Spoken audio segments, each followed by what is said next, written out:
How did you first become interested in the period you covered in your remarks at the conference today? Well, I had written a book called The Mind and the Market on Capitalism in Modern European Thought, which basically began in the mid-18th century with Voltaire and then continued on through a number of thinkers, including Adam Smith and others. And then some years later, I was asked by the teaching company to do a lecture course on thinking about capitalism. And in the interim, I'd become increasingly aware of the importance of Holland as a model country, commercial republic in the 17th and 18th centuries, and how much its example influenced the British, and how much some of the thinkers in Holland influenced the way in which people in the Scottish Enlightenment and in Britain thought about the issue of the relationship between trade and national power. So I ended up writing a lecture on that in that lecture course, and that's how I came to it. What do you think is the most important topic or idea that you discussed today that you'd like the audience to walk away with? Well, there were a couple. The main idea was that it was through the Dutch example that the tradition of civic republicanism, which in its ancient Greek and Roman form had been very suspicious of commerce as tending to lead to corruption in the republic, how that was transformed in the course of the 17th and 18th centuries as the Dutch example showed that you could be a highly commercial society and combine it with national defense, and indeed that the greater wealth the trade and commerce and industry brought with them could make for the actual strengthening of the republic. So first of all, it's the commercialization of the civic republican tradition.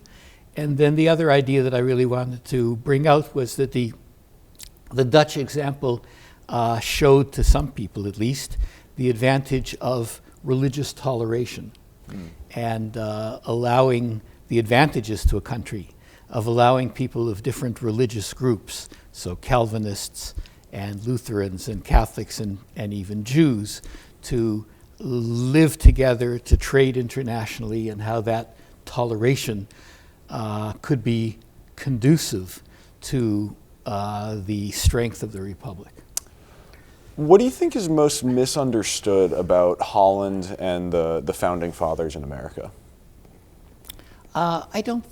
To the best of my knowledge, and I'm not an expert on this area, I don't think that there was much direct influence of the Dutch on the founding fathers, but there was an influence in that many of the institutions that were pioneered by the Dutch in order to create a more powerful commercial republic, like the Bank of Amsterdam, the existence of a stock exchange, and so on, those then became models for the British.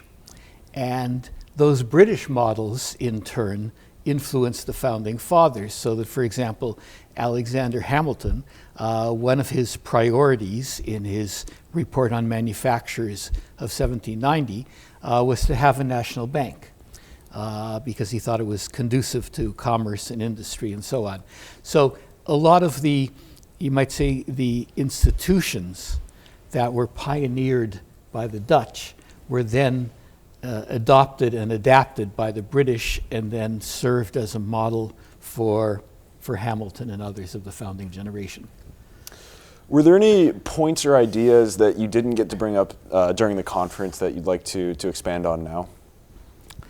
Well, if I'd had my druthers, I think I would have said more about Alexander Hamilton, who I think is a fascinating figure in the conference theme of the Constitution and Commerce, because in that report on manufactures of 1790, he took a lot of ideas that had been developed by Scottish political philosophers and political economists like Adam Smith made use of those ideas, but also altered them in keeping with what he saw as the needs of a new republic, a republic that the Republic of the United States. It had to defend itself, and so had to develop, you might say, a military base, and had to have, in his mind, an economy that was focused on commerce and manufacturing rather than just agriculture, which is what the Jeffersonian trend tended to favor. And he made this very interesting argument that we're a new country. We need to be able to develop our manufacturing base. We're an underinhabited country. We need to draw people from other parts of the world, and we need to draw the most entrepreneurial ones. And in order to do that, there's more room, he said, for innovation and entrepreneurship and growth in manufacturing than there is in agriculture. So he had ideas for a number of steps that he wanted to take in order to protect and encourage American manufacturers, including offering them what was called in the 18th century bounties. So essentially incentives and subsidies, really, to build up a manufacturing base in the United States. And that those issues about what's the relationship between national defense, free trade, limits on free trade in the interests of developing particular sectors of the society, particular economic sectors, and in the interests of national defense, those remain important issues today. So if I'd had my druthers, I would have talked a bit more about Hamilton. Of course. Finally, and on a slightly different note, do you think that Calvin Coolidge's position on the Constitution and Declaration, are those positions still relevant today? And if so, what should the American people remember about Coolidge's legacy? Well, let me inject a skeptical note. The Constitution was, the Declaration and the Constitution were remarkable documents of preservation and renovation in their day. I think there's a danger of what you might call a kind of constitutional fundamentalism, or even a constitutional Wahhabism. That is to say, the notion that we should only do the things that are in the Declaration, or we should only have the institutions that were in the Constitution.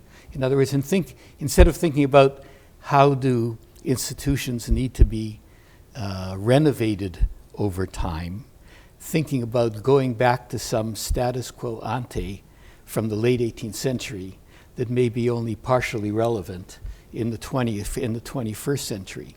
One sees this, for example, in tweets today, in the tweets in recent weeks by Elon Musk saying, in the Constitution there's no provision for the administrative state, so why do we have one? Right? That's a kind of fundamentalist idiocy, I think.